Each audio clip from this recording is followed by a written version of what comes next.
नमस्कार दोस्तों, ये video editorial compilation for mains का पार्ट है। आप प्लेलिस्ट में जाके एडिटोरियल की वीडियोस पेपर वाइज और टॉपिक वाइज देख सकते हो। और अगर आप दिसंबर 2019 के बाद की वीडियोस को देखना चाहते हो तो वीडियो के नीचे मौजूद ज्वाइन बटन की सहायता से आप मेंबरशिप को ज्वाइन कर सकते हो। चलिए डिस्कशन स्टार्ट करते हैं। आप जनरल स्टडी पेपर 3 के इस टॉपिक से आर्टिकल को रिलेट कर सकते हो। ये सारे एस्पेक्ट्स हम कवर करेंगे इस आर्टिकल की डिस्कशन में। देखो, जैसा आपको पता है, पहले हमारे देश में 44 के आसपास लेबर लॉज हुआ करते थे, लेकिन अब इनकी जगह 4 नए एक्ट्स आ चुके हैं जिन्हें आप लेबर कोड्स कह सकते हो। तो इन्हीं का क्रिटिसिज्म राइटर के द्वारा किया जा रहा है इस आर्टिकल में।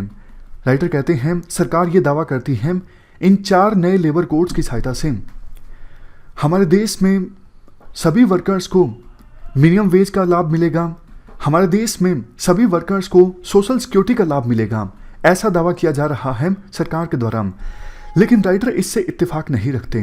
राइटर कहते हैं, एम्प्लॉय स्टेट इंश्योरेंस और प्रोविडेंट फंड का फायदा उन फर्म्स के वर्कर्स को मिलेगा जहां पर 10 या फिर 10 से अधिक वर्कर्स काम करते हैं। और हमारे देश में देखो, 80% वर्कर तो अनऑर्गेनाइज सेक्टर में काम करते हैं, इनफॉर्मल सेक्टर में काम करते हैं। यानी ये वर्कर्स प्रोविडेंट फंड और एम्प्लॉय स्टेट इंश्योरेंस का लाभ उठाने से वंचित रह जाएंगे। देखो, आसपास आप सबसे ज़्यादा कौन से वर्कर्स को देखते हो? डोमेस्टिक हेल्प, स्ट्रीट वेंडर्स जो सब्जी या फिर दूसरी चीज़ों को बेचते हैं, न्यूज़पेपर डिलीवर करने वाले लड़के, इन सब वर्कर्स को आप देखते हो। आप सोच के बताइए, क्या इन 4 नए लेबर कोड्स का फ़ायदा इन वर्कर्स को मिलेगा? राइटर कहते हैं नहीं, ना ही इन वर्कर्स को प्रोविडेंट फंड का लाभ मिलेगा, ना ही इन वर्कर्स को एम्प्लॉयज स्टेट इंश्योरेंस का लाभ मिलेगा। इसके बाद राइटर कहते हैं, दूसरी स्पेशल स्कीम्स लॉन्च करनी पड़ सकती है सरकार को इस टाइप के वर्कर्स को लाभ पहुंचाने के लिए। वैसे सरकार ये भी बोल रही है, employees state insurance corporation hospitals ये अभी अंडर यूटिलाइज्ड हैं, मतलब इनको ठीक से यूटिलाइज नहीं किया जा रहा है।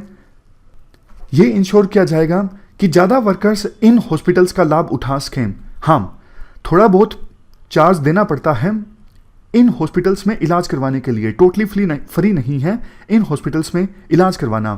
बट देखो, राइटर ये बोलते हैं इस स्कीम का कवरेज तो इंक्रीज हुआ है।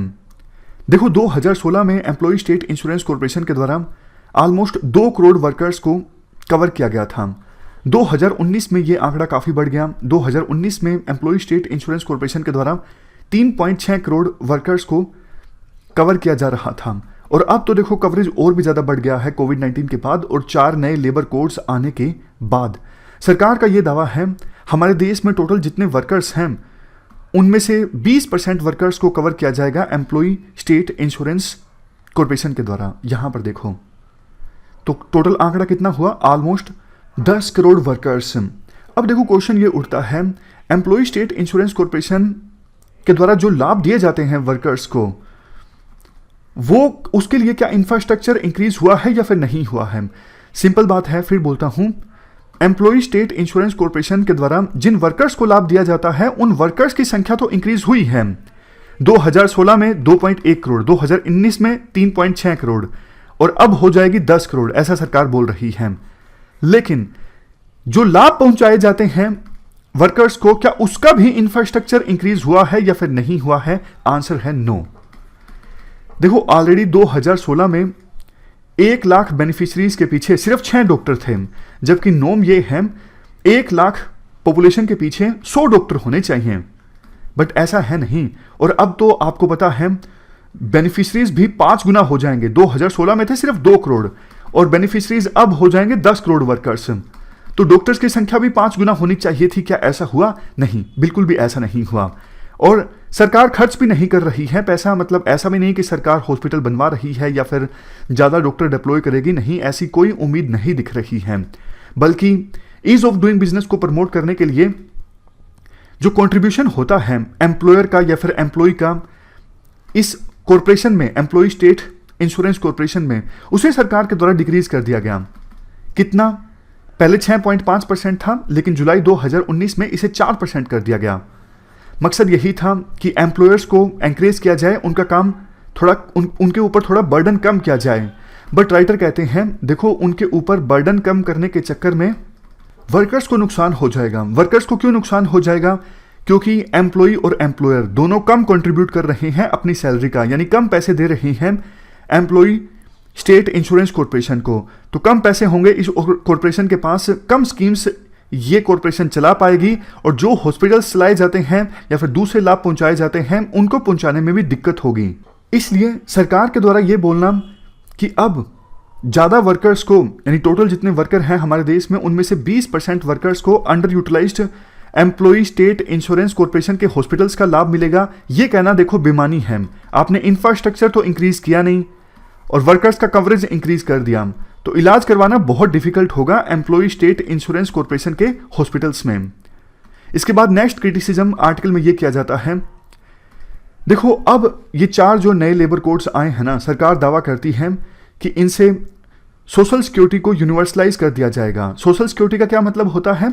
सरकार देखो ये जो बेसिक राइट्स वर्कर्स को प्रोवाइड करती है, जैसे हेल्थ का राइट और इसके साथ साथ बेसिक इनकम की गारंटी का राइट, खास करके रिटायर होने के बाद या फिर सिकनेस में डिसेबिलिटी होने के बाद, इसको कहते हैं सोशल सिक्योरिटी। तो सरकार का ये दावा है कि 4 नए लेबर कोड से पहले बहुत कम लोगों को सोशल सिक्योरिटी का लाभ मिल पा रहा था, लेकिन 4 नए लेबर कोड्स आने के बाद सोशल सिक्योरिटी स्कीम्स का लाभ ऑलमोस्ट सभी वर्कर्स को मिलेगा, यानी सोशल सिक्योरिटी को यूनिवर्सलाइज कर दिया गया है सरकार के द्वारा। और इसके लिए पहले जो सेस बेस्ड वेलफेयर स्कीम चला करती थी, स्पेशल सेस सरकार के द्वारा लगाया जाता था, फॉर एग्जाम्पल बीडी वर्कर्स के वेलफेयर के लिए, अब सरकार ने उन वेलफेयर स्कीम्स को खत्म कर दिया है, क्योंकि सरकार का कहना है कि वैसे भी सोशल सिक्योरिटी स्कीम्स तो अब यूनिवर्सलाइज हो जाएगी, तो इन सेस बेस्ड स्कीम्स का इंप्लीमेंट करने का कोई फायदा नहीं है, रिडंडेंसी को खत्म कर दिया जाए, यानी इन स्कीम्स को खत्म कर दिया जाए। लेकिन राइटर कहते हैं देखो ये जो सेस बेस्ड वेलफेयर स्कीम्स थी ना अलग अलग वर्कर्स के लिए, ये काफी अच्छी थी। एग्जाम्पल दिया जाता है बीडी वर्कर्स का। बीडी वर्कर वेलफेयर बोर्ड ने काफी सारी स्कीम्स चलाई थी और इससे 5 lakh home based women workers को फायदा मिला।